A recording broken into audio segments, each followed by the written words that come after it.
नमस्कार, स्वागत है आपका। आप देख रहे हैं टीवी 9 भारतवर्ष। मैं हूं आपके साथ रवि मिश्रा। इस बुलेटिन में मेरे साथ हैं विवेक और साथ ही चलेंगे सुरभि के पास तमाम बड़ी खबरों के लिए। सिंगापुर से टीवी 9 भारतवर्ष पर एक्सक्लूसिव ब्रेकिंग न्यूज। सबसे पहले वो ब्रेकिंग न्यूज हम आपको बता रहे हैं, गोटाबाया को राजनीतिक शरण नहीं देगा सिंगापुर।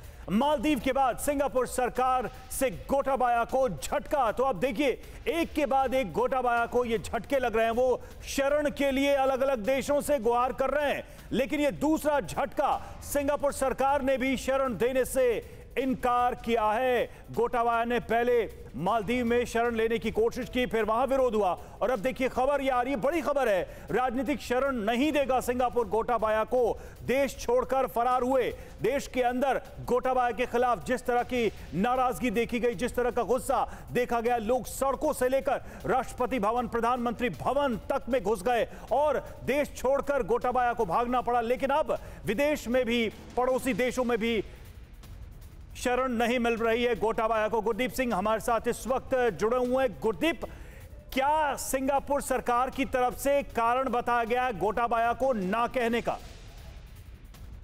नहीं, यहाँ से ऐसा कुछ नहीं हुआ अभी कहा गया, मगर रिपोर्ट आ रही है यहाँ पर पे आज सुबह वो 7 समथिंग की फ्लाइट पर नहीं पहुंचे और रिपोर्ट्स में ये भी आ रहा है कि सितंबर 21 में होम मिनिस्टर के यहाँ कह गए हैं कि हम लोग असाइलम नहीं दे सकते किसी को भी। ये तो सितंबर 21 में क्या हुआ है।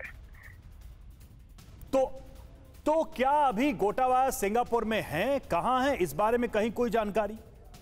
कुछ नहीं है यहाँ पर। और गोइंग बाय जो पास अभी किसी को असाइलम पहले तो कभी किसी ऐसा दिया नहीं गया। और यहाँ पर यही बात चलाई जा रही है कि सितंबर 21 में होम मिनिस्टर ने पार्लियामेंट में कहा हुआ था कि हम इस काबिल नहीं है, सिंगापुर एक स्मॉल कंट्री है, तो हम असाइलम या रिफ्यूजी को नहीं ले सकते। अगर ऐसी कोई सिचुएशन बनती है कि सिंगापुर से ऑफिशियली ये चीज कह दी जाती है गोटाबाया को कि वो नहीं रह सकते, तो फिर उनके पास क्या विकल्प बचेगा? वो कहां जा सकते हैं? इस बारे में कोई अंदाजा लगाया जा रहा है क्या? कोई अंदाजा नहीं है कि यहाँ पर ऐसी बात करने भी सोच नहीं सकते, क्योंकि यहाँ के रूल्स और जो है वो बहुत स्ट्रिक्ट है। वो अभी क्या उसका ऑप्शन है वो ही जानता है, कहाँ बैठा हुआ है वो ही जानता है।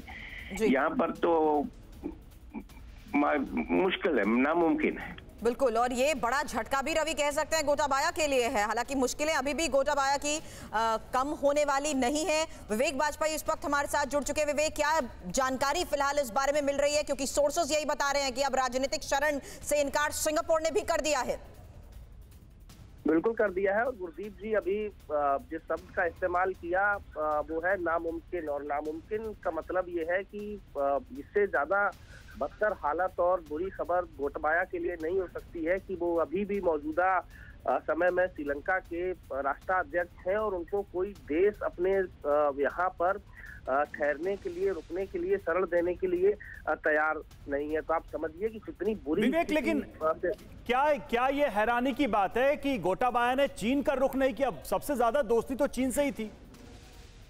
देखिए, चीन वो पहला मुल्क होगा रवि, जो मेरा तजुर्बा कहता है वो ये कि जो सबसे पहले गोटाबाया को ना करेगा, क्योंकि चीन को पता है कि श्रीलंका की बर्बादी के लिए चीन। हालांकि इन आलोचनाओं के बीच ये फैसला लेना अभी बड़ी बात होगी रवि, क्योंकि जिस तरीके से चीन की वजह से ही आज ये हालत में पहुंचा है, उसके बाद जनता का जो विरोध है उससे निपटने भी एक बड़ी चुनौती बना हुआ है। इसलिए अब तस्वीरें देखिए कैसे कोलंबो की सड़क पर अब सेना ने टैंक भी उतारने शुरू कर दिए हैं। कई जगहों से ऐसी तस्वीरें आ रही हैं जहां भारी सुरक्षा बलों की तैनाती कर दी गई है। तो प्रेसिडेंट हाउस के साथ साथ प्राइम मिनिस्टर हाउस का घेराव और साथ ही संसद का घेराव जिस तरीके से कल आम जनता ने किया, उसके बाद जगह जगह से ये तस्वीरें आ रही हैं कि अब आर्मी पूरी तरीके से एक्शन मोड में है। सड़क पर उतरे टैंक की ये तस्वीर टीवी 9 भारतवर्ष आपको दिखा रहा है। और अभिषेक हमारे सहयोगी जो एक तस्वीर हम तक पहुंचा रहे हैं। अभिषेक, इस बारे में हम लगातार जिक्र कर रहे हैं कि दूसरे किस्म का संकट यहां हम श्रीलंका की सड़क पर देख रहे हैं। प्रदर्शनकारी जिस तरीके से सेना का मुकाबला करने की कोशिश कर रहे थे, सेना एक्शन मोड में है।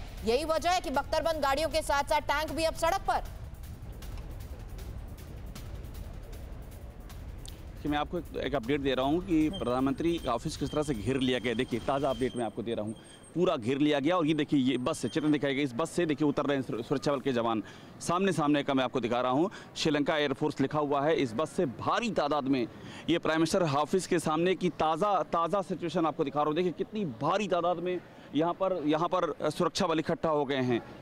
पूरा इस प्राइम मिनिस्टर ऑफिस के चारों ओर इस समय सुरक्षा बल इकट्ठा हो गए हैं। ये अभी का डेवलपमेंट है, ताज़ा आपसे बात करते करते ही ये यहाँ का डेवलपमेंट में हमने नोटिस किया है इस तरफ। और मैं आपको दिखा रहा हूँ प्राइम मिनिस्टर ऑफिस के सामने की तस्वीर। अभी पूरा इस प्राइम मिनिस्टर ऑफिस को घेर लिया गया है सुरक्षा बल। देखिए पूरा, और अंदर जो है जो प्रदर्शनकारी हैं वो लगभग जा चुके हैं। मुट्ठी भर कुछ नज़र आ रहे हैं, बाकी सब के सब जा चुके हैं। पूरा जो यहाँ पर आर्मी और पुलिस के जवान हैं वही यहाँ पर दिख रहे हैं। पूरे इस प्राइम मिनिस्टर ऑफिस को घेरा हुआ है और ये इस बात का संकेत दे रहा है कि किस तरह से चीज़ों को नॉर्मलाइज करने की और फिर से जो यहाँ की सरकार है, गवर्नमेंट है, उसके कब्जे में इन सारी जगहों को लाने की कवायद की जा रही है। अंदर हलचल बढ़ रही है। अंदर देखिए ये सब जो प्रोटेस्टर हैं ये निकल के बाहर आ रहे हैं देखने के लिए। मैं आपको ये तस्वीर दिखा रहा हूँ, ये तस्वीर बेहद ही दिलचस्प है। ये देखने के लिए आ रहे हैं जहाँ भी आर्मी का, देखिए आर्मी का जहाँ पर जमावड़ा हुआ है उसी को देखने के लिए ये देखिए प्रोटेस्टर यहाँ से देख रहे हैं। अचानक ही आर्मी का मूवमेंट यहाँ पर हुआ है और ये प्रोटेस्टर आ गए हैं देखने के लिए। ये जो जाली है, इस जाली से वो देख रहे हैं। तो कुल मिलाकर के यहाँ पर सिचुएशन अचानक से टेंस हो चली है। जी तो इस बीच ये बड़ी जानकारी